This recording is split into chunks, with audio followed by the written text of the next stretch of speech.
through time, those like you who have been working on raising your vibration or living more happily ever after, you've been saying things like, I want to let go and let God. And we say, that's what we're talking about here. We're talking about understanding that well-being is. Understanding that well-being is the order of the day. And understanding once and for all that you don't have to struggle for your well-being or earn your well-being or convince somebody that you should have your well-being. You just have to softly, lightly, in a relaxed way, let the well-being that is yours to have in. And the wonderful thing about being a deliberate creator in this leading edge environment is you get to specifically choose through the power of your thought in what ways the well-being manifests. You get to choose it all. It is a delicious creative environment, and we are happy to participate with you in this forum to assist you into coming more into conscious, deliberate control of your own physical experience. Well-being is the order of all things. There is only a source of well-being which you, through your physical format and what you've learned along your physical trail, may be letting in and maybe not. And to the degree that you are thriving, you are letting it in, and to the degree that you are not, you are not. But well-being is all that is offered. And there is nothing that asserts evil or illness. It is just the muting, almost without exception, unconsciously, of the well-being that would be yours otherwise. And so that's an important premise to begin with, because when you understand that we are talking about the art of allowing, it is necessary that you understand what it is you are allowing. The art of allowing means allowing the well-being that is natural unto you.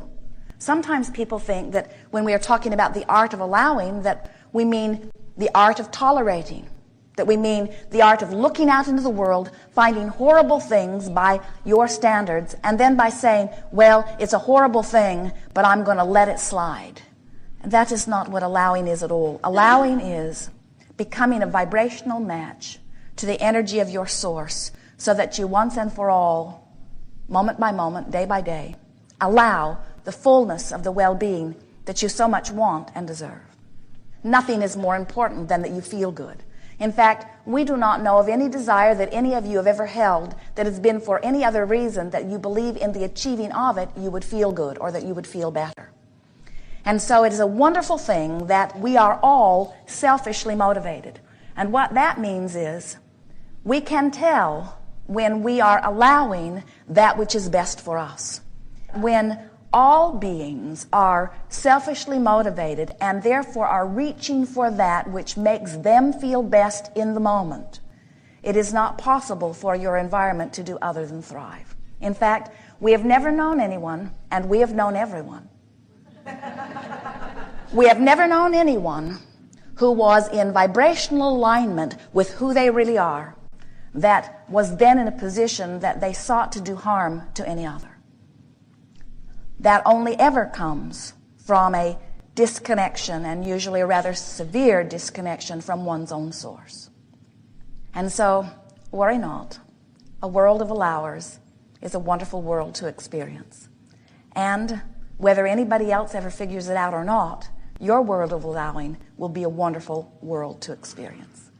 Because when you get in sync with the well-being that is natural to you, you thrive. You're ready to begin? You are ready to begin. Begin here. 1. Yes. Almost all the way to the back. And then here. If you'll stand. Can you help me with what we were discussing earlier in understanding the question about God? When you said God is the big power and as us as well. I can't conceptualize that.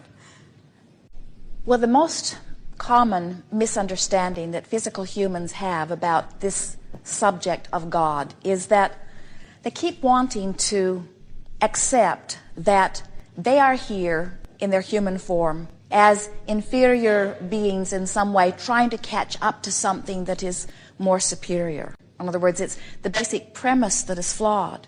What is really happening is that you, as you come forth into this physical time-space realities, are perfect extensions of that which is God. And so It isn't that you're here trying to learn something so that you can be more. It is that you are all of that here wanting to express it here. That's why we begin by talking about allowing in the way we do. That what allowing really is allowing the fullness, the allness, the wholeness, the godness that is me through me in whatever venue that I'm focused in any point in time.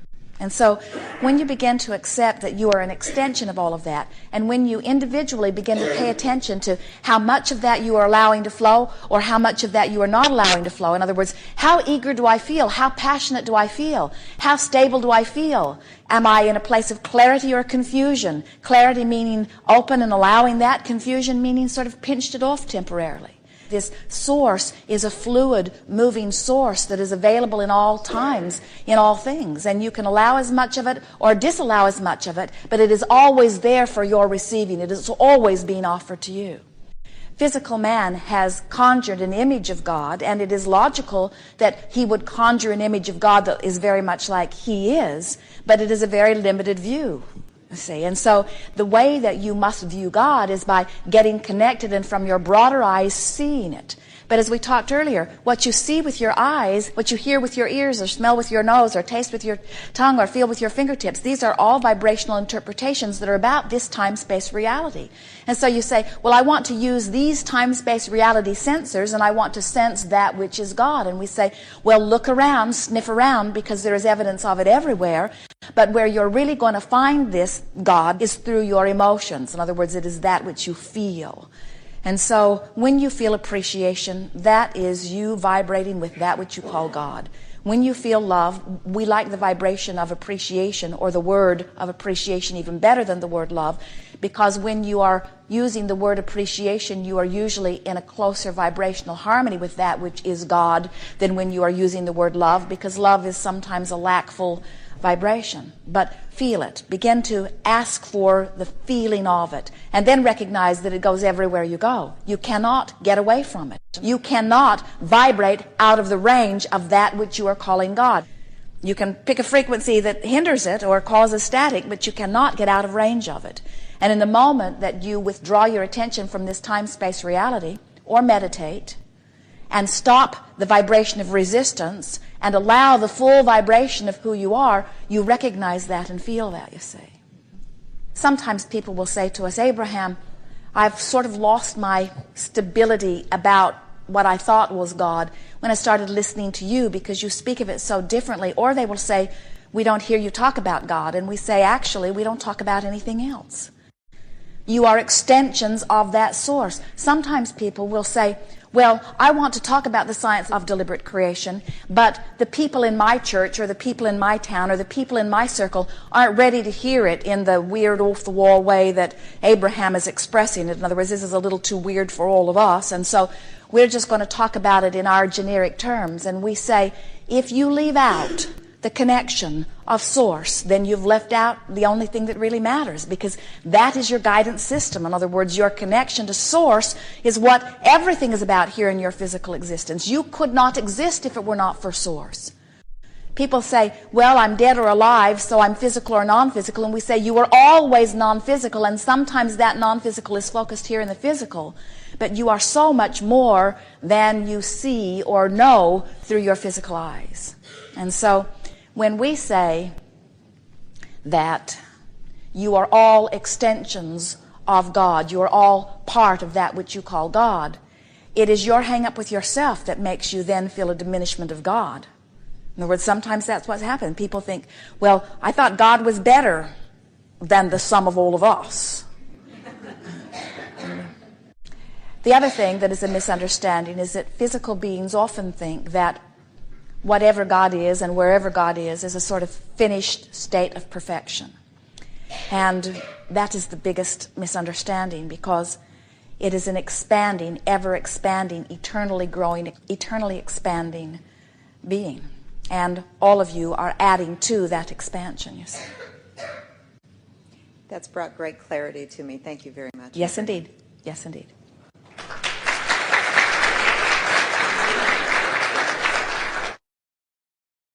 Can you talk about dreams and precognitive dreams and also deja vu and how that Pick one. Works.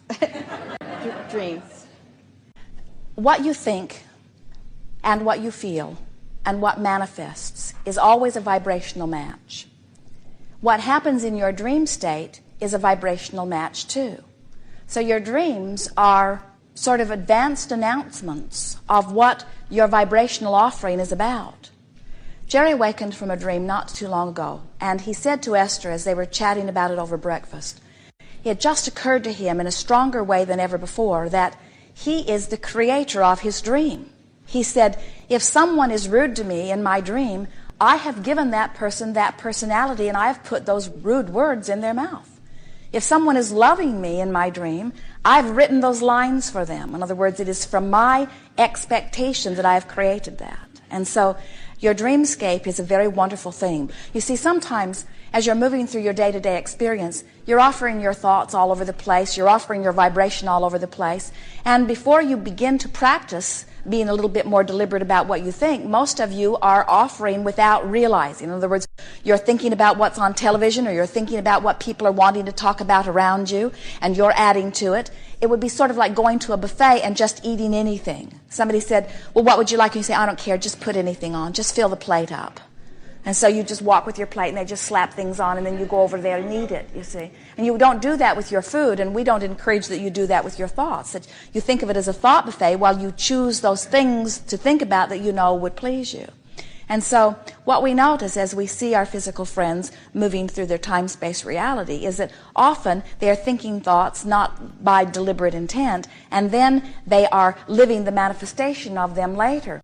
But once the manifestation occurs, it's harder for you to manifest something and then stand in the manifestation of trouble and change your thought than it would be if you had a dream about it and understood that the dream was letting you know what the content of your normal day-to-day vibration is about. If we awakened from a dream that pleased us, we would say, I'm doing it just right. I'm going to keep thinking about this subject in the way I have, because if this dream is a precursor to what's going to manifest, I'm going to be very happy. But if we had a dream that was uncomfortable, we would stop and say, I have written this dream. I know not necessarily why I've done it, but what would I prefer instead? And we would use our virtual reality to begin to conjure a dreamscape on purpose until it began to reflect in our dreamscape. When you talk about precognitive dreams, that's really what it is about. In other words, everything that you will live is something that you have imagined rather significantly, or it could not be. That's why we're encouraging you not to frighten your children about things, because as you make their fears very vivid and very real, you set them up for bad dreams at least, you see. And so a precognitive dream, a dream that you dream it and then it happens, what that is about is it was already set into motion by the thoughts that you've been offering, and you had the dream as an indicator of what was on the way. Deja vu is, here's the best explanation of deja vu that we could ever give. As you are offering your thoughts are coalescing. In other words, every thought that has ever been thought still exists. And as you are moving through your day-to-day experience, and you are having an experience where you are deciphering contrast, and out of that contrast a desire is born, and then another desire is born. They shoot out of you like rockets. Source energy is aware of all of these things that you are wanting and is actually fashioning them, setting them together, putting them together, organizing circumstances and events. Law of attraction is really the manager of all of that. Sometimes you get sort of an advanced view of some of these culminations that are over there, so that then as you walk through space and time toward them, when you step into them, you recognize them. That's what that is about. It's a wonderful thing when you begin to realize that there is no separation between thought and what you are living. And as you begin to take pleasure from guiding your thought, oh, there is so much more pleasure to be had from living your experiences. We would like all of your experiences to be deja vu. I knew that was coming. I knew that was coming. I knew that was coming. I knew that was coming. I fantasized that. I imagined that. Oh, I felt this. I saw his face. I knew that was coming. I knew that was coming. I knew that was coming. As you walk into glorious experience after glorious experience, you really intended that, you see. Yes, indeed.